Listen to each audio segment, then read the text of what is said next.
y a instancias de una amiga en común me hicieron llegar una nota que ella ha escrito donde asegura, y esto me impacta, y esto creo que es lo que tenemos que plantear nosotros para que el televidente vea, el título ya es el Zócalo, un 95% de la sociedad argentina está enferma.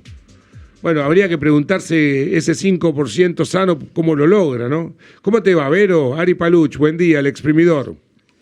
¿Cómo estás, Ari? Buen día. Te estaba escuchando lo que hablabas recién de la ley de emergencia en discapacidad y bueno, estoy indignada, la verdad. Terrible. Mi idea no era hablar de la ley de emergencia en discapacidad, sino de esto este artículo que saqué, que es un proyecto, junto con una colega, Paula, que es psicóloga, al respecto del 95% de la población que está enferma. Pero bueno, también trabajo en discapacidad, entonces... Pero vamos despacito, la nota va a durar unos cuantos minutos, así que una cosa no va a obviar la otra. ¿Por qué decís, después vamos a discapacidad, porque además vos también estás sufriendo en carne propia con un tratamiento médico muchas de las cosas que atraviesan miles o millones de argentinos? ¿Por qué decís que el 95% de la sociedad argentina está enferma? ¿Enferma mental, enferma física? ¿Cuál es la dolencia?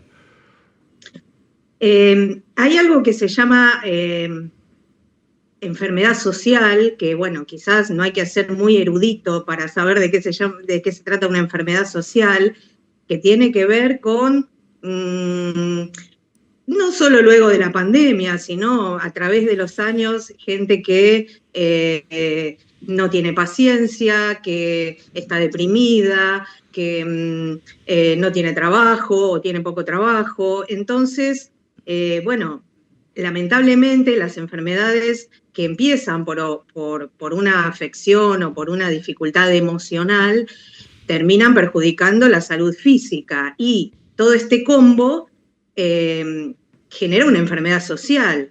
Gente como, por ejemplo, esta señora que tenía 2 hijos y un marido en Almagro hace un par de semanas y un día sin razón aparente mató a todos y se mató ella. No, sin razón aparente no, era esquizofrénica. Claro, pero digo, sin razón aparente porque la sociedad, a los que estamos al lado no nos importa. Gracias a Dios, los argentinos somos bastante solidarios a comparación de otros países o de otras sociedades, de otras comunidades, pero la realidad es que si a mí no me toca, mejor no hago nada, y si no hago nada, no colaboramos con que la sociedad se cure, entre comillas, ¿no? Pero ¿por qué 95%? Ese 5% porque restante... si lo pensamos, decía recién, no solo luego de la pandemia, sino antes también, mucha gente que después de la pandemia empezó a tener enfermedades autoinmunes, temas corporales que nunca había tenido, producto, esto está comprobado, ¿no? Producto de seguramente las vacunas del COVID o haber atravesado enfermedades modernas y de repente gente que tiene que hacer tratamientos de enfermedades que no son hereditarias familiares, mucha gente que emocionalmente no está bien. Entonces, si lo pensamos, siempre tenemos un pariente o que tiene una discapacidad o que tiene una afección o que tiene que hacer un tratamiento médico que antes no estaba en la familia esa enfermedad. Sí. Ahí detenete, es cierto, bueno, mucho de lo que decís es cierto, pero años atrás, bueno, a lo mejor existía la enfermedad, pero no estaba diagnosticada. A ver, desde la ignorancia, yo ya tengo algunos años. Yo cuando iba al colegio no conocía ningún caso de un chico autista. Claro, no se sabía. Cuando yo era adolescente, ninguno de mis amigos era celíaco.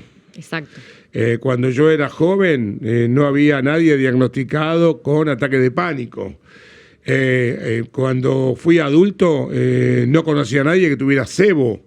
O sea, todos los días estamos conociendo enfermedades que a lo mejor antes existían y no estaban diagnosticadas. Lo mismo las enfermedades degenerativas, ¿Cómo se llama? El ELA. El ELA. Entonces, ¿cómo es el tema? ¿Se están generando ahora por este mundo de estrés, de confrontación, de tecnología y de egoísmo, o eran enfermedades que estaban mal diagnosticadas pero existían? Y completo con esto. Mis abuelos tenían la típica, a los 70 y pico, la típica embolia, se llamaba en esa época, producto de la arteriosclerosis. Hoy en día le llaman ACV. Y le llaman Alzheimer. Entonces ha cambiado todo, pero yo no sé si porque antes estaba mal diagnosticado o porque antes no existía esa dolencia.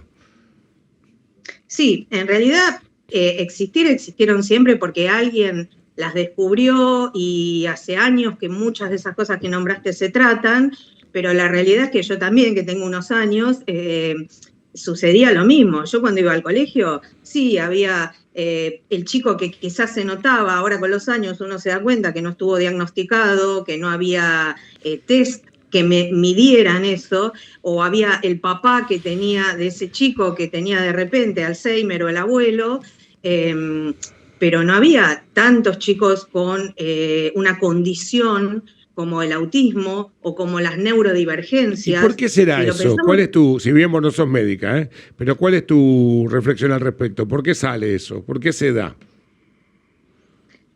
Bueno, nosotros desde nuestra capacidad neurológica tenemos un tiempo en la vida en el que se aprenden cosas, se aprende a socializar, se aprende la cognición, se aprenden a manejar las emociones, se aprenden un montón de cosas y se desarrollan entre el nacimiento y la adolescencia.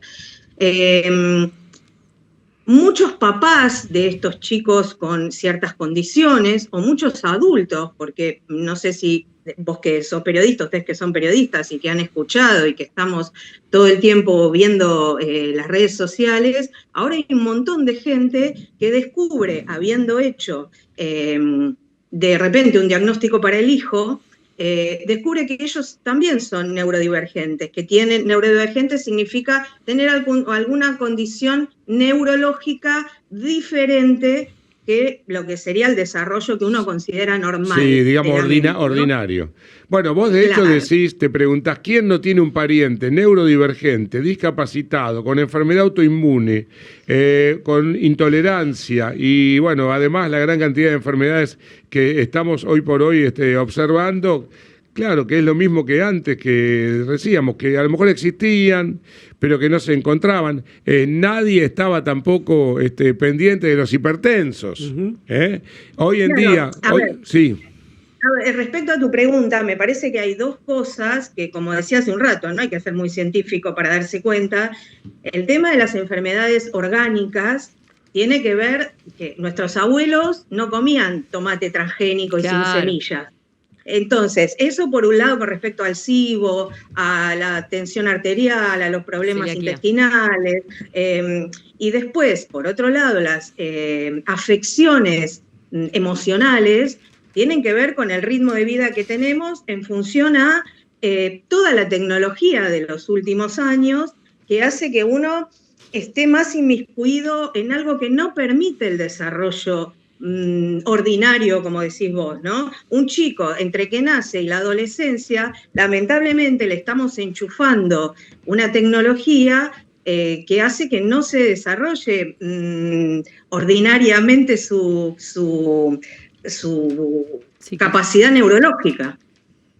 Quiero que el resto de la mesa se sume. Estamos charlando con Verónica Righetti, psicopedagoga, que asevera el 95% de los argentinos estamos enfermos, y después cumplo con mi palabra, después volvemos a las dificultades que hay, porque vos calculás en 14 millones los discapacitados reales de la Argentina. Verónica, perdón, dale. Bueno, justamente acá hay varios padres en la mesa y lo que a nosotros nos preocupa es el tema de las pantallas, ¿sí? De que muchos chicos generan adicción a las pantallas. Bueno, yo soy bastante criticada porque, por ejemplo, busco no darle pantallas a mi hija. Leí unos informes sobre la Asociación Argentina de Pediatría del impacto que tiene en el desarrollo de los niños y las niñas. ¿Esto tiene algún vínculo con el autismo o está descartado? No, en realidad que se sepa y que haya un estudio que tenga un vínculo con el autismo, no, pero la realidad es que encontramos, por ejemplo, muchos adolescentes que los obligamos en la pandemia a escolarizarse a través de la tecnología, cuando antes era castigado si usaba tecnología.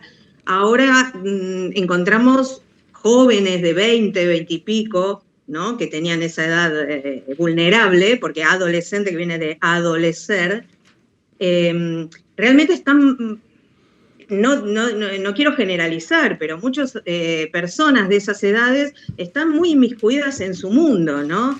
Hay poca empatía, hay poca capacidad para sostener un trabajo que no lo aburra. Entonces, bueno, no significa que todos seamos del espectro autista, significa que somos egoístas, pero en el mundo, no solo los argentinos.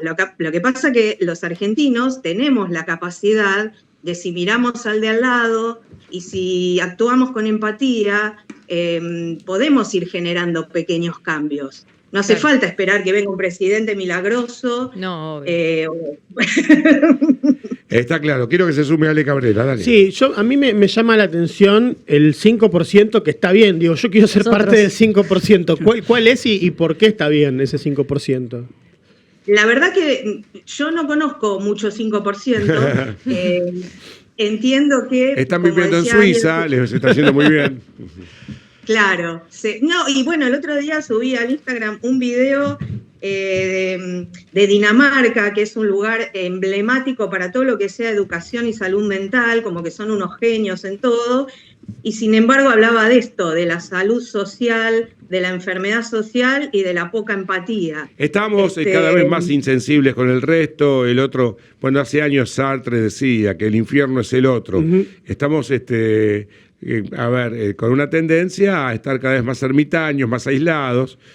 Al principio es muy tentador, porque como el mundo está hostil, yo me meto en mi casa, tengo una buena pantalla de televisión, una buena conexión de Wi-Fi, está de moda el discurso de yo no necesito una pareja para estar bien, amigos se cuentan con los dedos de la mano y algunos de ellos viven en el extranjero.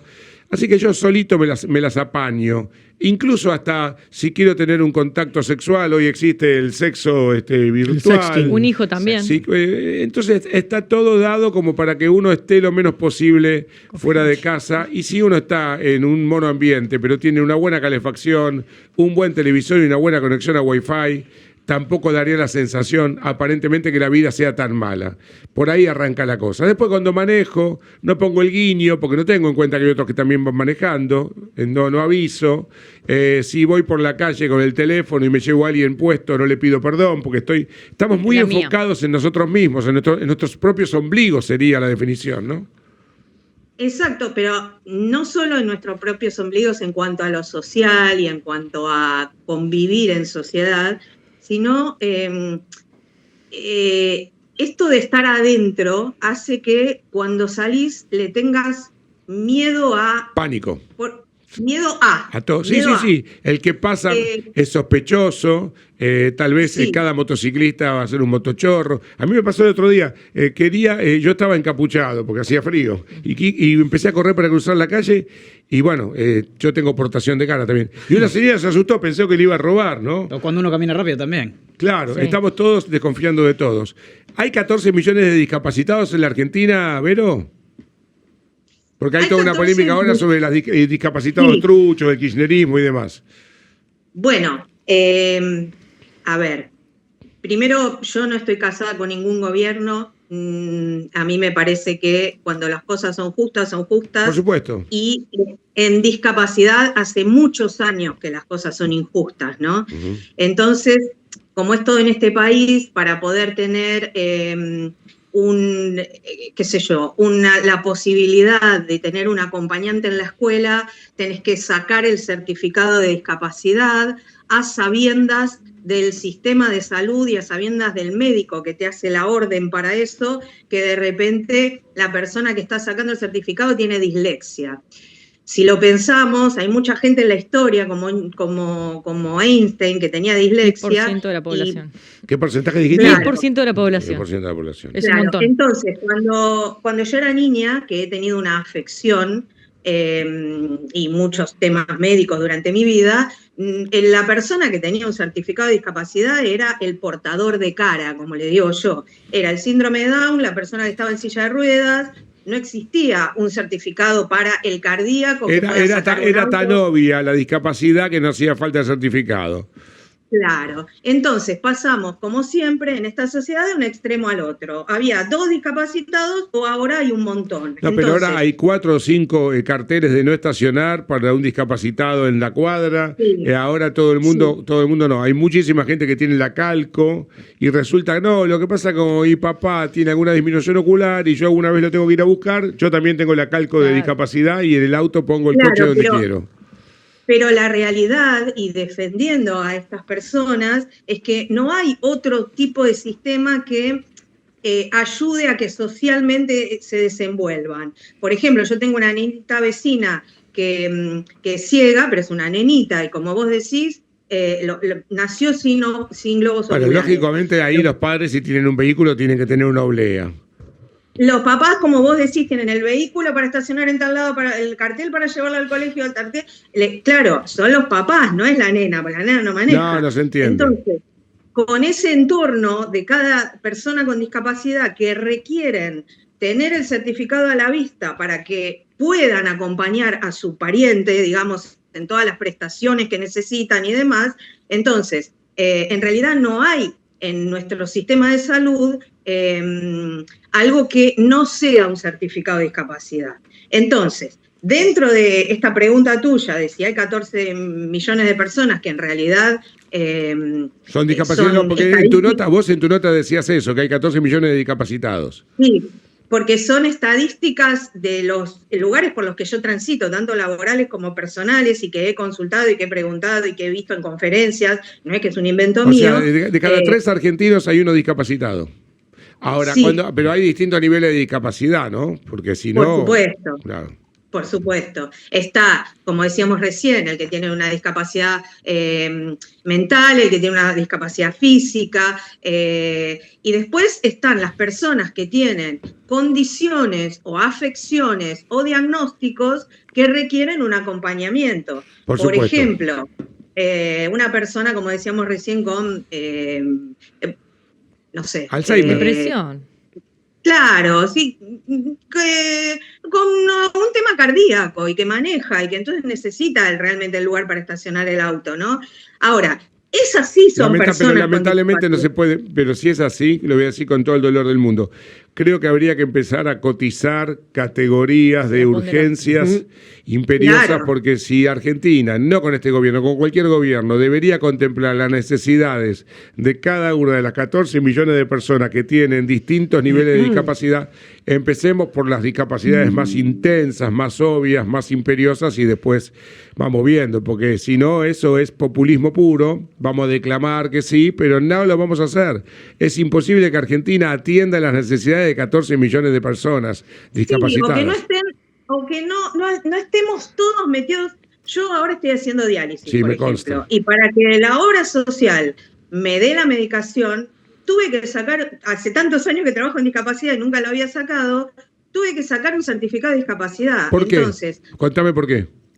Porque la obra social te considera discapacitado.